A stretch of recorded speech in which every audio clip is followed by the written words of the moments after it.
Hey there, everybody, and welcome to the collegesoccernews.com podcast. I'm your host, Adam Zundel. Thanks so much for being here and listening. We got a great show coming your way in just a moment, but before we do that, we want to make sure that you visit the website, collegesoccernews.com. I know things are a little slow right now, but collegesoccernews.com has great content that'll make sure that you are ready for the start of the season whenever that may happen. We're looking forward to that, but make sure you visit to collegesoccernews.com. Great stuff on there as always. Wherever you found this show, whether you're watching on YouTube or on the website or listening to it on your favorite podcast app, do us a favor and subscribe so that you don't miss a show. All right, let's go ahead and get to our interview this week. It's with Cal State Fullerton head coach George Kuntz. Had a great conversation with him. Touched on a lot of stuff. I think you're really going to enjoy it. So here's Coach Kuntz. All right, Coach, thanks for joining us here today. First of all, we got to obviously get into the pandemic. I want to talk soccer, but let's start with the pandemic, then we'll move away from that. Okay, so just kind of, if you can, take me back to, February or March, those moments when things really went from 0 to 60 for you, and maybe how things kind of shifted for we have to kind of, be careful to everybody's got to go home and got to find a way out. Yeah. Never seen, 30 some years, I've never seen anything quite like it. I've been through earthquakes, fires, you name it, but this takes the cake. The guys, there's so much uncertainty, to be honest. We're watching this unfolding on the news, just like everybody else, real time. And then we start having meetings, urgent meetings in the department. And I remember one morning going into a meeting, which was it's an unusual time. It was a very early meeting and a mandatory meeting for all the staff. And we were told that everybody's being sent home. And then that conversation became a conversation with the team. And then we started Zooming, and we've now become experts on Zooming. Most everybody and all different types of media for the past 7-8 months. It's been absolutely crazy. But what I have to say is it's been, being a father of a son who was a senior last year, who fortunately did get his high school season played, but then didn't get graduation, didn't get to go on a trip with his senior buddies who he grew up with. That experiencing that with a son and a daughter really brought home what my student athletes were experiencing, which is despair, sadness, depression. You've probably seen the numbers in depression. It's exponentially through the roof. And so just that's been the big focus, is trying to help these kids, leaving something they've been doing every day all their life, or pretty much, if it's not every day, 5-6 days a week, to now doing nothing. It's been traumatic for them. Well, it's an interesting point that you bring up, and I was going to ask about that, because when you go through something like this, you have the perspective, right? There's a lot of things going on out there, but at the same time, that playing a game can be insignificant to a degree, but then also you're talking about the importance of it for the student athletes to have that sort of normalcy, or however you want to put it. So how do you kind of balance and go kind of back and forth between those two aspects? Really, really, really such an important question, because the first thing that I was telling our kids, because it really became a fire drill for them to get out of there, was how important is football? How important is it? Really, when you start thinking about it, at least 2 of our kids on our team had family members pass. So how important is football when you think about this? And then, so many, they're being fed by different news authorities, whichever way you look at it, pros and cons, or it's a conspiracy theory or whatever. So we're trying to not give them the answers, because we don't have the answers, but we're trying to give them perspective, as you said. And perspective is, right now, your health is more important. Right now, the reason why you're in college is to receive a degree, so or obtain a degree. So that is where your focus is right now. Try not to, even though we all know we want to play, we want to coach, we want to be on the field, we want to be outside. We can't. We can't. And it's too dangerous to take that risk. And I know a lot of college students went back to school, and then just hearing through friends, they went back to school, and within a week they went to a party, and a bunch of people got sick, and they were able to withstand it. It was like, for many of them, because they're young and they're healthy, it was like a severe cold, but they're not bulletproof. All it takes is one. And so that was my message: is focus on the things you can take care of daily. Football, in the big picture, is something we love. It's entertainment. It's something we enjoy. It's something that gives us life. It keeps me young. It makes me feel young when I'm around young people. But it's an enjoyment for you. It's the way you can express yourself. It's the way you work out a lot of emotions. And so they didn't have that. They didn't have that venue. They didn't have that outlet.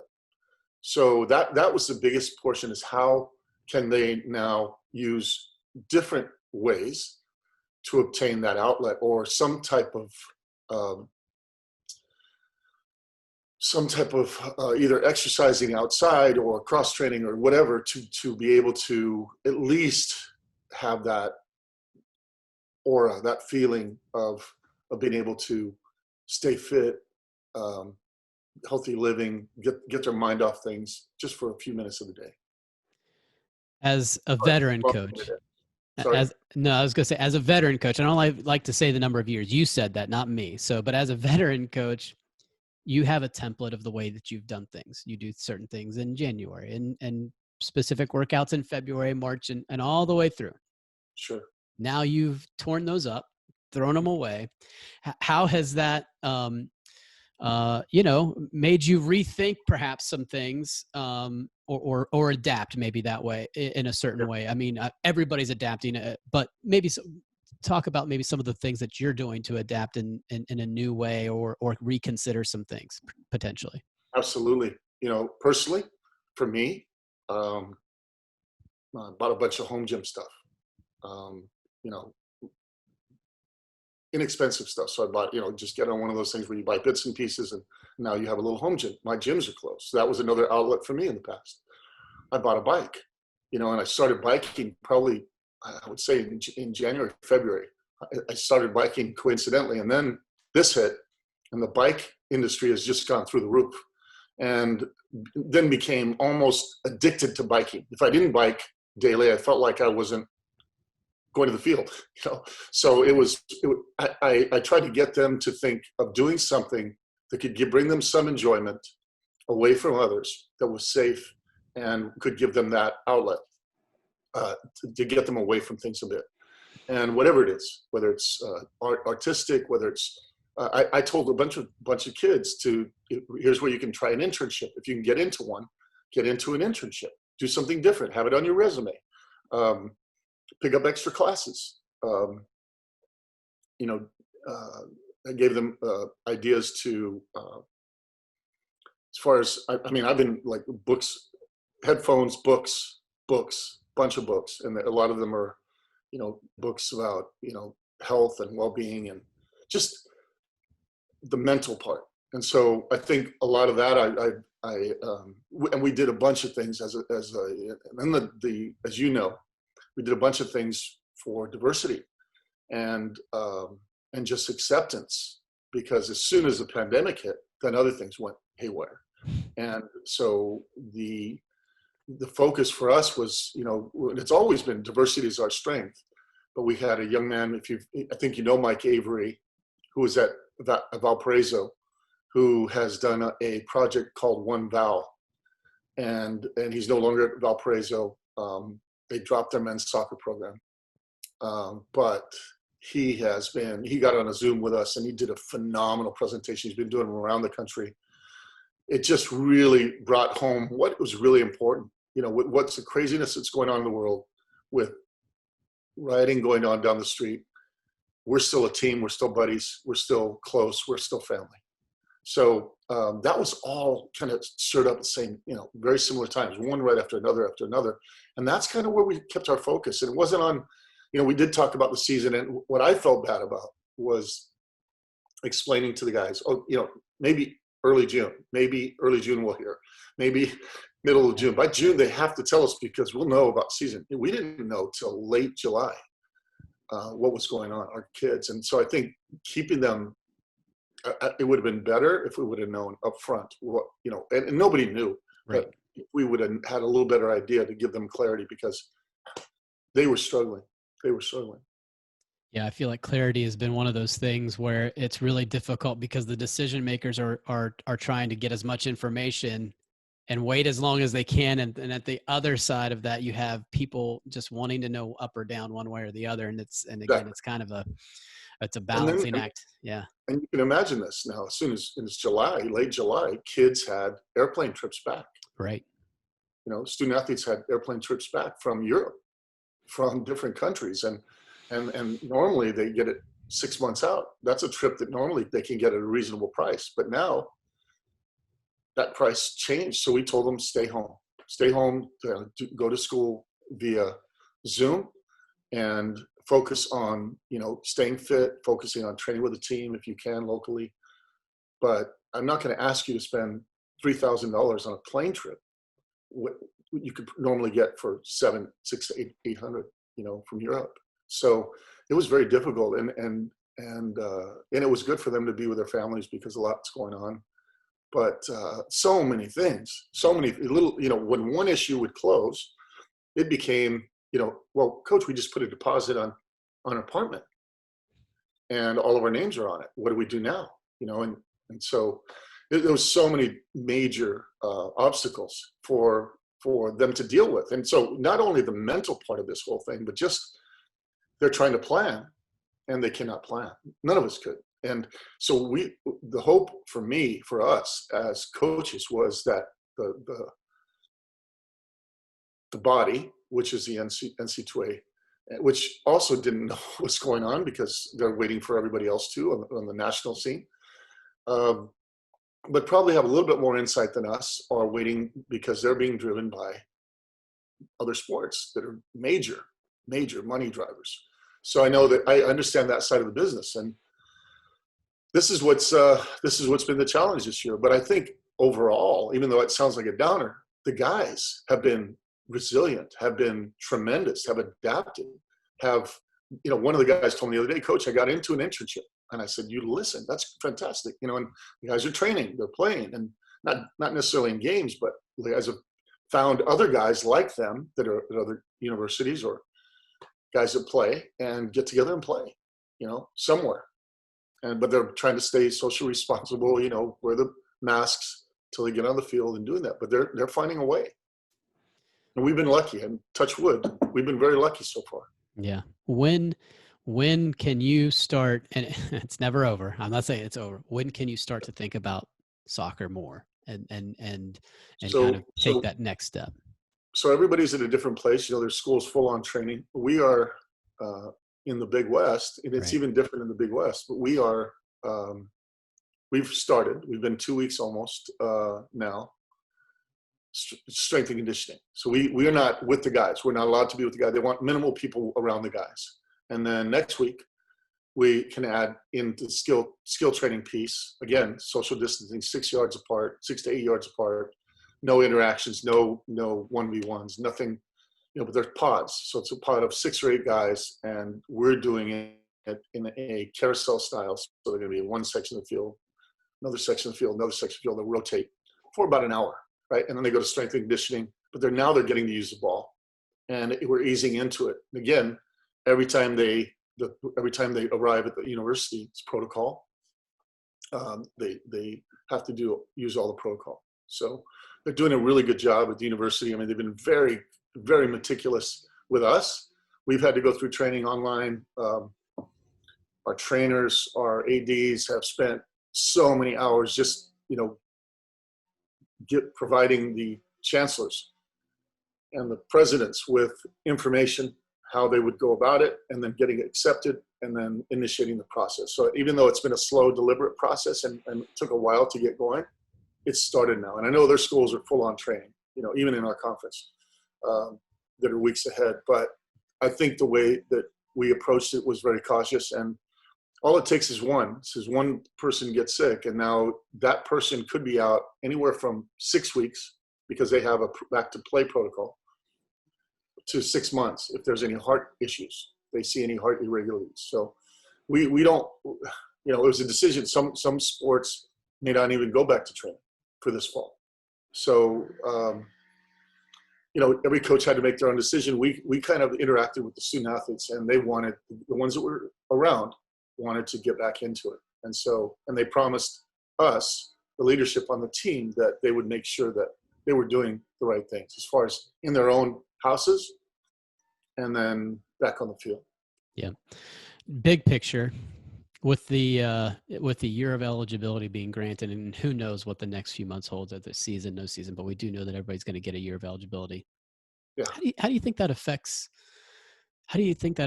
college soccer in general? And not, I mean, it's going to affect other sports that are getting that year back, but just specifically, because obviously that. Just, I mean, what's that landscape like? We're going to have log jam. We're going to have more players spread out among what's already a really diverse and a lot of parity in Division I soccer. So where do you see, if you're trying to think 3 steps ahead or so, what do you think the effect is going to be?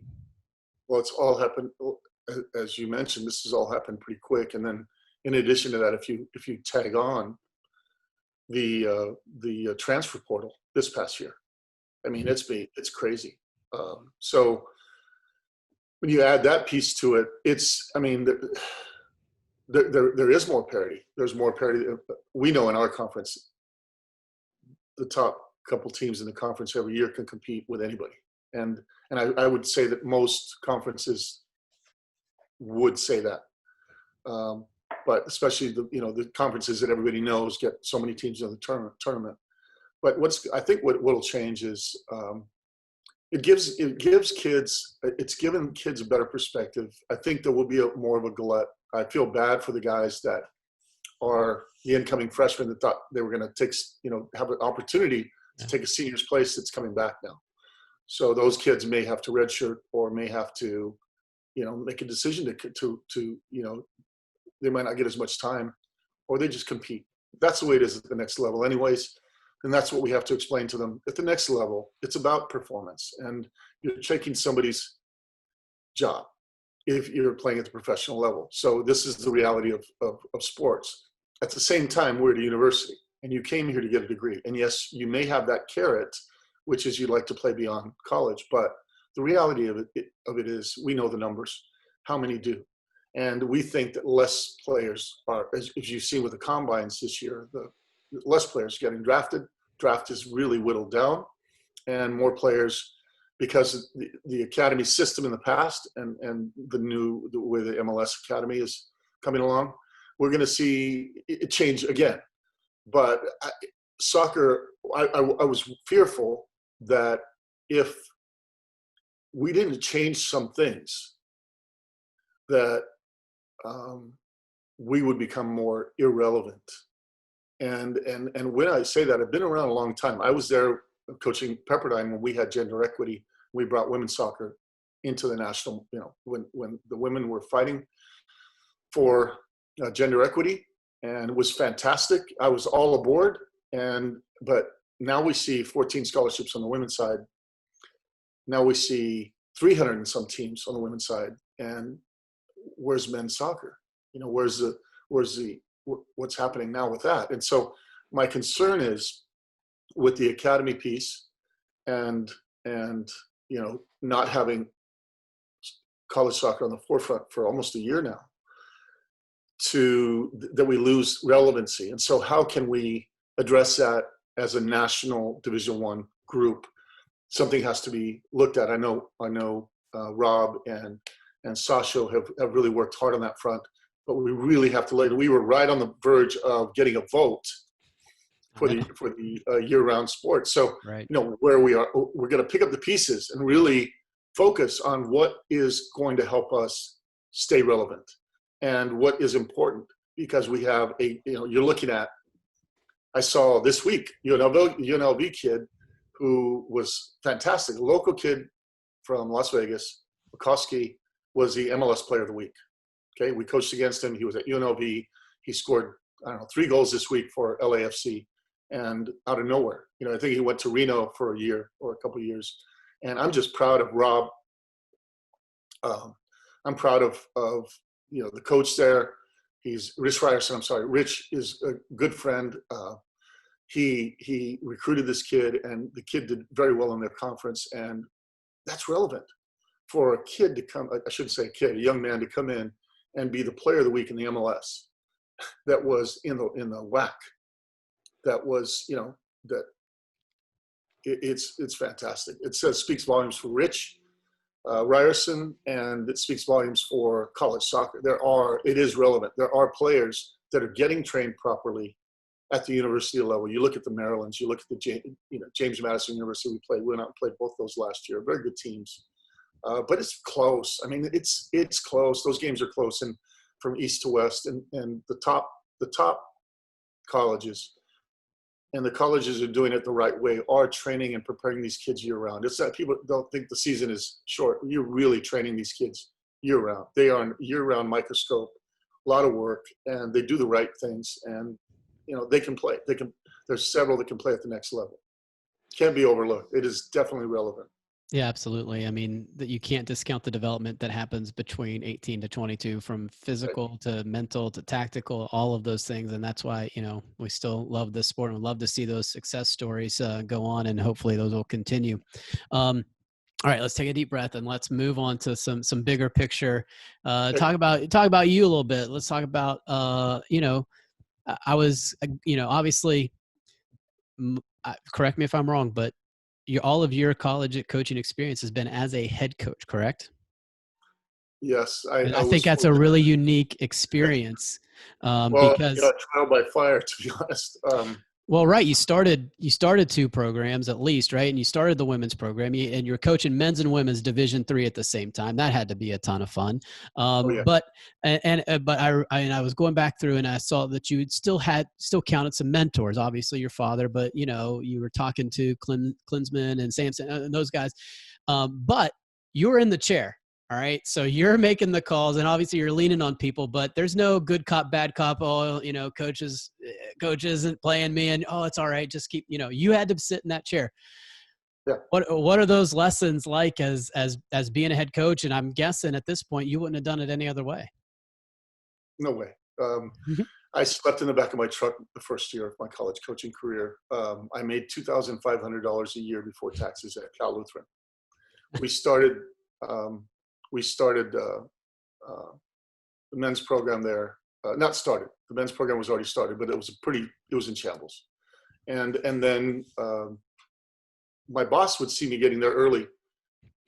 What I was really doing is getting in the shower early, getting out of my truck at the soccer field, with camper, showering early, and then I'd stay in the office all day and I'd leave late. So he said, "Gosh, your work ethic is tremendous." Well, I didn't have anywhere else to go. And I didn't have a lot of money, right? So I was just eating, whatever I could eat, and just, it was a great story. It was for one season, 1 year. And he came to me at the end of the year and he said, "Hey, look, I love your work ethic. I'll pay for your master's degree and I'll give you a job, full-time job, if you decide to stay." And that was it. That's all I needed. I needed somebody to show me hope. And he was a baseball guy. And so I was talking to this because I just hired yesterday. We just hired a new second assistant, which that has been a 7-month process as well. They put that on a freeze. Yeah. And we've been talking story, and he played at UCI and was the MVP of the Big West tournament as well. We'll talk more about that later, but he's great. And so I told him that you don't forget the people that helped you get there. So this guy hired me, took a chance on me. I drove out from Arizona. And at that time I had several knee injuries, was drafted, and the teams folded. All the teams were folding all that time. So they drafted by a team folded. Didn't know what I was going to do. Ended up coaching. That job ended up being two men's teams, two women's teams, because I had a JV team as well. We played junior college teams. I was a head coach of 4 teams at a university, teaching 5 classes. And that was my full-time job. I was so excited about that, right? Because I was now could rent a place, and I was coaching. I was there all day, every day. But we had 100 student athletes in a 1,000 student school. We had very much influence. We infiltrated the radio station. We were the editorial person at the newspaper. So everything was soccer. And then it caught wind. The local AD for Pepperdine lived in the same area. And he drove across the hills every day to Malibu to Pepperdine. So he'd read the local paper, and he's reading about these teams. And they want to start a women's program. He called me up. Can I meet with you? And asked me if I would be interested in coaching the women. He said, I really want to coach on the men's side, but I'm honored. I will meet with you. And they said, well, in 3 years, we're going to have a men's team in Pepperdine. I said, okay, let's talk about it. So we talked. I met with Steve Sampson. That was one of the people that, Ziggy Schmidt, Steve Sampson, Jurgen. These guys have been tremendously helpful over the years. I can't tell you how humble these people have been with me. So I sat down with my father, with the people that were close to me, and made a decision to go to Pepperdine. And 2 years later, it was the third year, Pepperdine wasn't going into men's soccer, still doesn't have men's soccer. It's the only team in the WAC, and the WCC doesn't have men's soccer. But Tim Ward was my captain at Cal Lu. He's still the coach there. He's still the coach. And I brought him over with me. So he's been there, and he's done a tremendous job as well. And the opportunity at UCI came. So I'm UCI 19 years and then here. But all these experiences as a head coach were trial and error. I mean, people don't realize that it's smoke and mirrors. When I left UCI, we weren't fully funded. We didn't have 9.9 scholarships. We didn't have all that. I think that for me, being somewhere for a long time and seeing us do so well, 2 Sweet 16s in those last 4 years, I felt it was time. It was time. Everybody has a time in your life where you feel, you got to do something. And it wasn't expected. It was a surprise to me, but it turned out okay for everybody. And so I think that as a head coach, it's really trial and error. And I read about, people that have been successful in sport. John Wooden, these are people that I met. I took my team to meet John Wooden at UCI.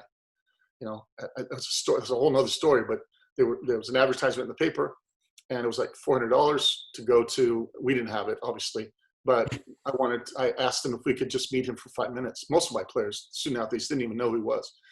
Turns out he was going to meet with us for 5 minutes after this luncheon, and he ended up staying an hour with us. So we still have pictures. And when he passed, because I was a big fan, and when he passed, all these guys are writing me saying, Coach, I can't believe we met John Wooden. We didn't have any idea back in the day. And there's so many things like that.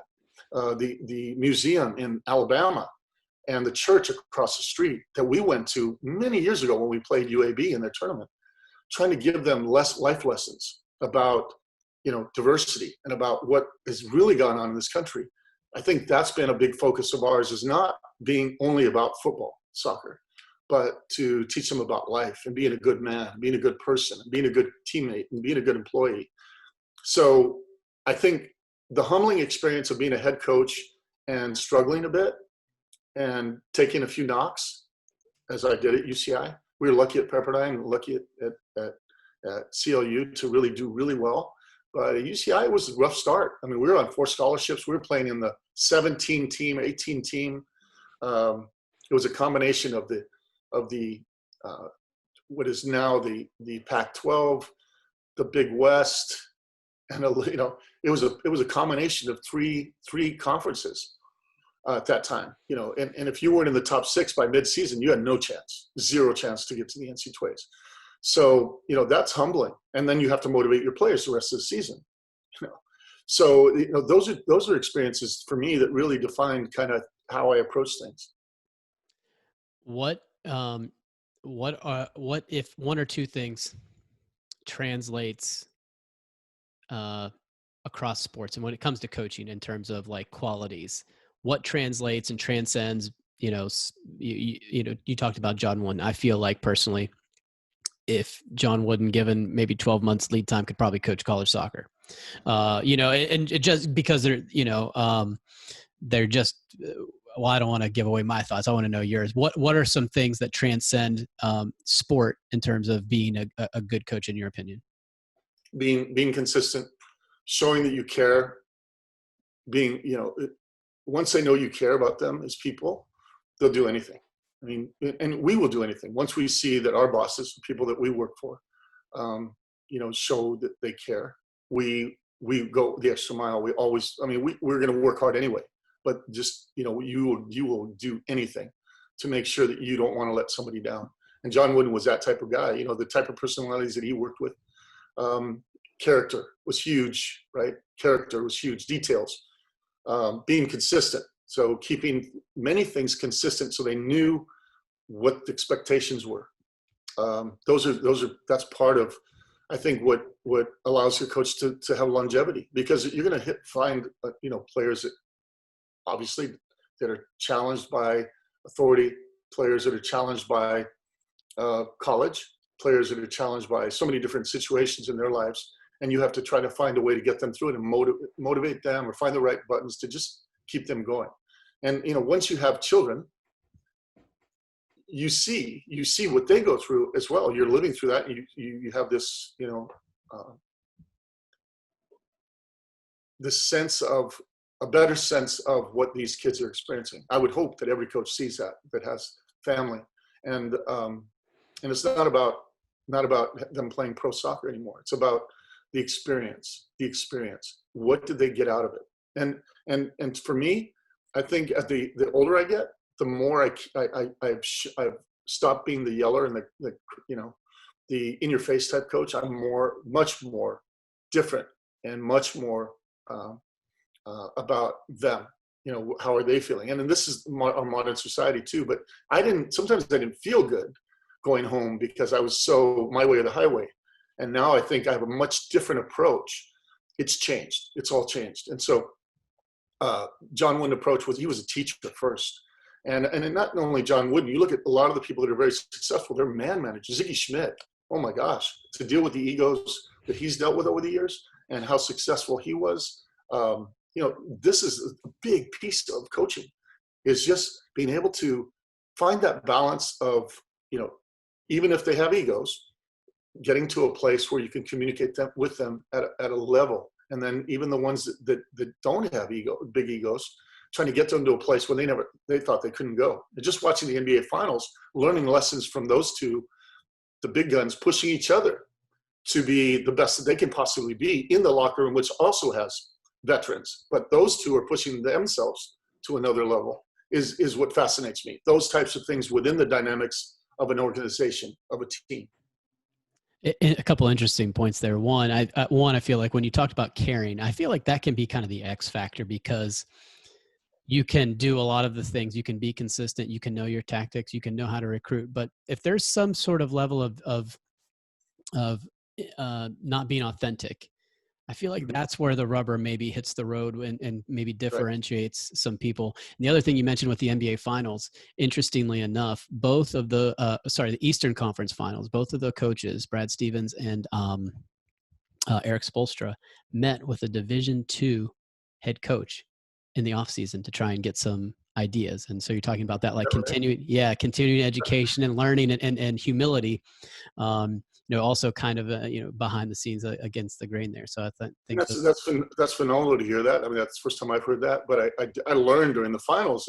I thought Stolstra looks so young, but he started at like 18. His dad was an executive, doing just the grunt work and learning the game for the X's and O's and the video stuff. I mean, now you have much more respect for a guy like that. That's why I say when guys come into me and say, coach, I want to be a college head coach. I said, well, okay.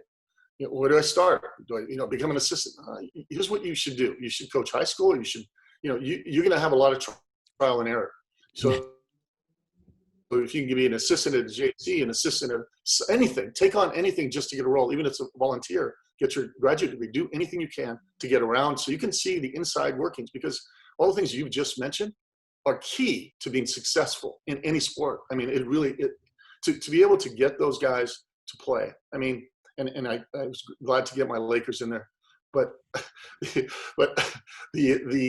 key is for us, I mean, the story that as soon as you mentioned this, the story for the guy that I just hired was a defining moment. Senior year, JC recruits in the stands, preseason practice, nobody there. The team, 5 or 6 recruits watching the practice from a JC. Jorge Reyes, who's my current assistant, is sitting there with those JC recruits. He was coaching at the JC. And there's a senior who we just hired who was our best attacking player. And we had a confrontation on the field. He disagreed with me, and I got in his face a little bit, and I said, "Get off the field." And then he started walking to the gate of the stadium at UCI. And I said, if you leave, you're not coming back. Don't come back. Now, again, in my mind, I'm going, holy smacks. If he leaves, there goes our best player. That's our best player. I'd had him 5 years. So I redshirted him first year. And he's been through so much in 5 years. Now he's the man. And you could just see the team going, oh, wow, what's happening here? And my assistant coach, Chris Volk, who's now an associate head coach at UC Riverside. He was with me 17 years at UCI. Chris goes over to him and said, don't leave. Just, sit down, take a deep breath, calm down. He didn't leave. And he said, Coach, that was a defining moment. That year, he was the MVP of the conference, he was MVP of the Big West tournament, went to the NCAAs, went to the Sweet 16, lost to Maryland 1-0. And the goalkeeper that made the save on his for the run of play is now the backup goalkeeper for Man City, right? Yeah. So, and I still see that Mickey Mouse glove. That was huge. I don't know how big that glove looked that moment that day. Hamburger helper. It was upper V saves that shot for him, but we just and so he brings up that story a lot, and he's texting me. He coached at a JC this year at 3 a.m.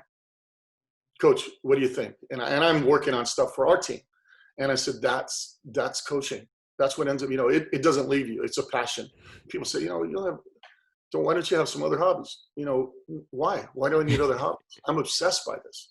And so, this is that's why I'm fascinated by people like Bielsa for Leeds, who's coaching at Leeds right now, and the people that that have this. They keep digging for more stuff. Whether it's how to create better relationships, how to create better X's and O's, how to create overloads, how to create obstacles for other teams. I'm fascinated by that and trying new things instead of just being in a rut. And that's what keeps us fresh. All right. So let's, again, another big picture. We've talked about a lot. It's been great. Let me try and see if you can, in your mind, you've got your career, hopefully many trophies ahead.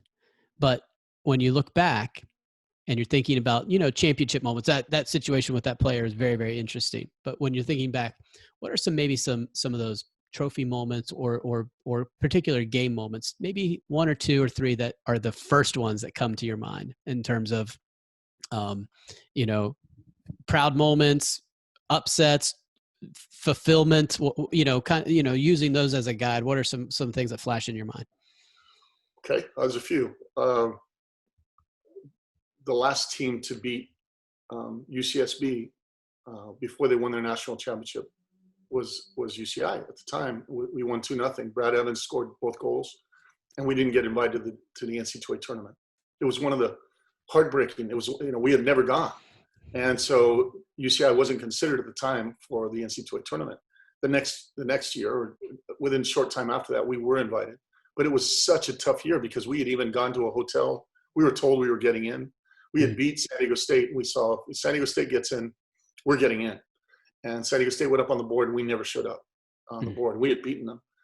So that was a really, really – I had to dig deep because I had a young family, explaining it to the family, explaining it to my boss who had set up – we had set up a hotel. We had, families were in there. Everybody's ready to celebrate, and we thought we were in, and we weren't. So many things can happen, and that was I never did that again. We never ever. It was all let's just go somewhere, and if it doesn't work out, it doesn't work out. But unless we knew we were assured to get tournament, in. yeah. So it was a really difficult situation, and I think it drove me more. It was one of those things where that was one of the drivers. Everybody said when I left UCI that, oh, he's not going to, this is a team that hasn't won in 9 seasons. This is a team that hasn't been to the NCAA in 14 years. And at the end of the season, we ended up getting fortunate enough to the Big West tournament final. And I get word at the end of the game at Riverside that we're going to end up playing UCI at UCI, where I'd just been 19 years. So I asked my boss if we could go to a hotel, and they give you 1 hour the night before the Big West tournament final. So that hour, I brought him out, did what I normally do, but brought everybody in the center circle. And I had stopped at a convenience store and bought the 64-ounce orange Gatorade, put it in a backpack, and brought the team to the end of the circle. And at that time, we timed it so it would finish, our training would finish the same time the night before the big game, Big West tournament final against UCI. I said, look, I've been here 19 years. This is what it's going to feel like. This is what it's going to look like. Have any of you held a Big West tournament championship trophy? Of course, only my assistant coaches. My assistant coach, Carlos, had. And so I pulled out of my backpack Gatorade, and I said, I want you to hold this, feel it, feel the weight, take as much time as you want. I want you to pass it around, because this is what it's going to feel like tomorrow night. We did that. The next night was surreal. We ended up in penalty kicks. And we knew UCI was going to go to the tournament. They were already had a great season, but we're in the Big West tournament final against one of my closest friends, Chris Volk, right? And Cameron Iwasa was starting for Sac United, was on that team. Kids that I love. And we ended up winning in penalty kicks. I saw parents cry that night that hadn't had a winning season in a cycle of 4 years. I saw players cry. I was at a place where I had invested 19 years of my life.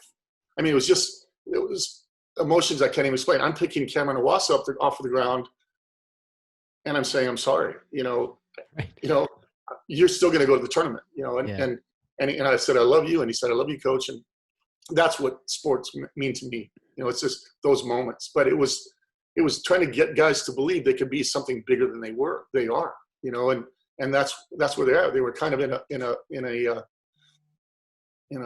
little bit of a rut. And so to mentally get them to that place was phenomenal. I have a guy by the name of Jim Madrid who I've been very close with. He wrote a book, Get Over It. And he's been on Sirius Radio a lot. He's a very close friend, and we talk numerous hours about this stuff. And he's helped our team quite a bit, helped me quite a bit during tough times. But those are a couple of moments. Yeah, there's so many. Yeah. USB, we never expect. We were reading in the paper, who's swerving Irving Garcia? Who is this kid? And Irving Garcia, we knew the goalkeeper didn't have a strong left foot, and we pressured him to distribute with his left. And we got a little pop-up fly, and Irving put it away, and we ended up winning 4-1 at UCSB. And they've done it to us too. They're a great program.